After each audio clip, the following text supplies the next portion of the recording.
মানুষ অনেক কিছু হারিয়ে আবার গড়ে তোলে, কিন্তু বিবেক হারালে আর ফিরে পাওয়া যায় না। আমি হয়তো বড় কিছু হতে পারিনি, তবু মিথ্যে হয়ে উঠিনি।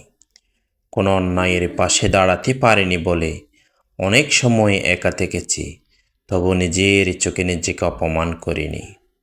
এই পৃথিবীতে আজকাল সত্য বলার মানুষ কমে যাচ্ছে, তবু আমি সত্যের পথেই হাঁটতে চেয়েছি। কারণ দিনের শেষে আমি যাকে সবচেয়ে বেশি ভয় পাই, সে হলো আমার বিবেক। আমি ভুল করেছি, শিখেছি, নিজেকে শুধরেছি, কিন্তু নিজের আত্মাকে কখনো বিক্রি করিনি। মানুষ হয়তো আমার সম্পর্কে অনেক কিছু বলবে, তবু আমি জানি আমি কে।